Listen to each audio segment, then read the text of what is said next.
Bangla cartoon ভিডিওতে আপনাদের चांद तो सचमुच में लाल हो गया है। ये सब क्या हो रहा है? तभी चांद हंसने लगता है और बोलता है, गांव वालों, तुम सबकी मौत आ रही है। कुछ दिनों में सब मरोगे। सब के सब या तो यहाँ से भाग जाओ। उसके बाद चांद का रंग से पहले जैसा सफेद हो जाता है। लेकिन गांव वाले काफी घबरा जाते हैं और अगले दिन सुबह गांव की चौपाल में मिलते हैं। नमन भीमा से बोलता है, भीमा भैया, कल देखा आपने, चांद का रंग बदल गया था और वो हमें मारने की भी धमकी दे रहा था। पता नहीं क्या हो रहा है ये सब कुछ। हाँ, देखा तो मैंने भी अपनी छत से था, लेकिन मुझे कुछ बात समझ नहीं आई। मुझे तो आंखों का भ्रम लगा। अरे भीमा भैया, ये कौनो गणित का सवाल है जो तुमको नहीं समझ आया है?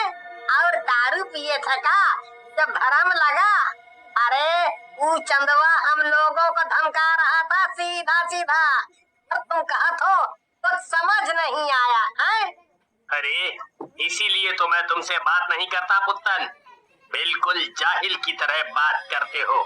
अरे तुम दोनों लड़ो मत। एक तो ये चांद की बात से इतना डर लग रहा है और ऊपर से तुम दोनों भी लड़ रहे हो।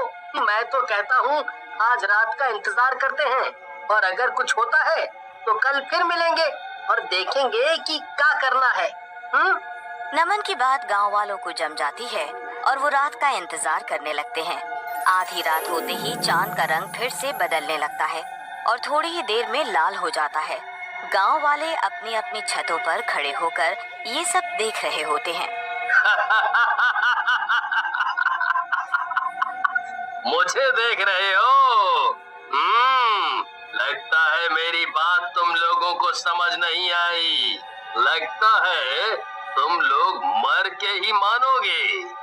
चांद की बात सुनकर नमन कहता है, चांद जी, ये हमारा गांव है, हम इसे छोड़कर कहीं नहीं जाएंगे। लेकिन तुम हो कौन? लगता है तुम लोगों ने मरने का ठान लिया है। अगर ऐसा ही है तो ये ही सही।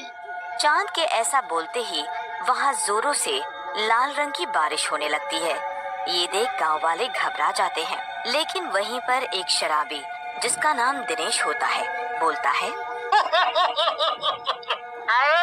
अरे तुम लोग तो कह रहे थे कि लाल रंग की बारिश हो रही है। मुझे तो ये रेड वाइन लग रही है। दिनेश की बीवी सीमा गुस्से में चिल्लाती है और बोलती है, हाय रे, मेरी फूटी किस्मत, कहाँ से मैं इस शराबी के पल्ले पड़ गई। अरे मनहूस, ये शराब नहीं खून है। तुझे खून और शराब में फर्क नहीं पता चलता क्या? हाय रे हाय। सीमा के मुंह से खून का नाम आते ही सब गांव वाले बारिश की बूंदों को हाथ में लेते हैं। वो बूंदे सच में इंसानी खून होता है। अरे ये तो सचमुच में खून है। सब के सब भागो और अपने घरों के अंदर चले जाओ। नमन की बात सुनकर सारे गांव वाले घर के अंदर चले जाते हैं और छिप जाते हैं। रात भर वो खून की बारिश होती रहती है। सुबह होने पर गांव वाले घरों से बाहर निकलते हैं। चारों तरफ खून ही खून होता है।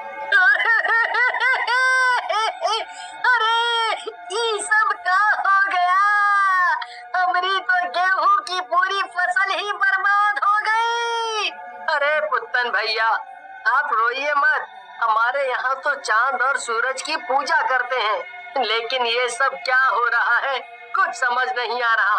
हम सब गांव वाले आपके साथ हैं। हमारी भी फसलें खराब हो गई हैं।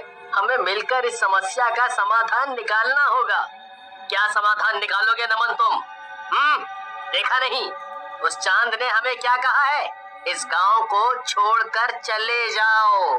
भीमा भैया, आपको जाना है तो जाओ, मैं ये गांव छोड़कर कहीं नहीं जाऊंगा। ये मेरा गांव है मैं एक शैतान से डरकर गांव नहीं छोड़ सकता। ऐसा कहकर नमन वहाँ से चला जाता है। रात होते ही वही खूनी चांद फिर से निकलता है और बोलता है, तुम गांव वाले लगता है ऐसे नहीं जाओगे। अगर ऐसा है तो मरो फिर। ऐसा कहकर चांद फिर से वही खूनी बारिश करने लगता है। गांव वाले पूरी रात घरों में दुबक कर बैठे रहते हैं और सुबह जब सब बाहर निकलते हैं, गांव वाले अपने अपने जानवरों के पास जाते हैं, लेकिन बारिश की वजह से सारे जानवर मर चुके होते हैं। गांव वाले रोने लगते हैं और परेशान हो जाते हैं। नमन भैया, लगता है अपना इस गांव में इतना ही दाना पानी था। अब हमें ये गांव खाली कर देना चाहिए, नहीं तो अपने पालतू जानवरों के बाद अपना भी नंबर आ जाएगा। हाँ। ऐसा कहकर भीमा और उसके पीछे सभी गांव वाले वहां से चले जाते हैं। तभी नमन का बेटा राजू वहां आता है और नमन से कहता है, पिताजी, मुझे आप पर गर्व है। आप सचमुच में बहादुर हैं। मैं आपके साथ ही रहूंगा। राजू की बात सुनकर नमन को हिम्मत आ जाती है और वो गांव से दूर एक जंगल में एक साधु बाबा के पास जाता है। साधु बाबा नमन को देखकर मुस्कुराने लगते हैं और बोलते हैं, आओ नमन बेटा, आओ। इस दिन का तो मैं कई वर्षों से इंतजार कर रहा था। बाबा, आप मुझे कैसे जानते हैं? आप और मैं तो पहले कभी नहीं मिले।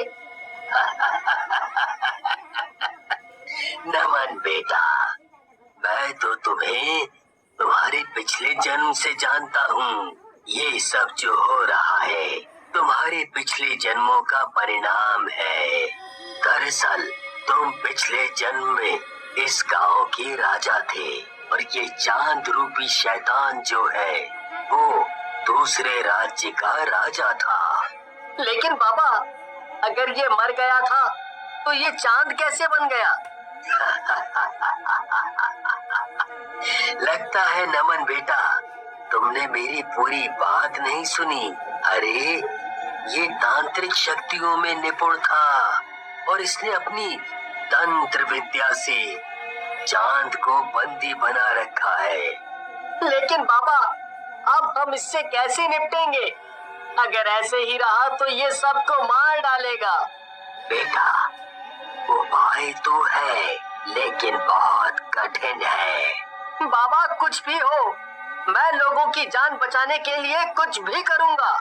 बेटा, तुम्हें अपने बेटे राजू के अंदर मेरी आत्मा को जाने देना होगा, क्योंकि चांद के पास जाकर ही उस शैतान को मारा जा सकता है। नमन के हाँ करते ही साधु बाबा अपने प्राण त्याग देते हैं और उनकी आत्मा नमन के साथ जाती है। रात में चांद गांव में फिर निकलता है। नमन छत पर राजू के साथ खड़ा होता है, लेकिन तभी साधु बाबा की आत्मा राजू के अंदर प्रवेश कर जाती है और नमन को दूर धक्का दे देती है। दुष्ट शैतान, नमन को तू छू भी नहीं सकता।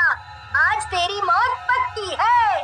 ऐसा कहकर राजू चांद के मुंह के अंदर घुस जाता है। चारों तरफ जोर से रोशनी होती है और बहुत जोरों से बिजली कड़कती है। जब रोशनी हटती है तो शैतान की लाश नीचे पड़ी होती है और राजू बेहोश होकर नमन की गोद में गिरता है और सब गांव वाले भी वापस अपने गांव आ जाते हैं।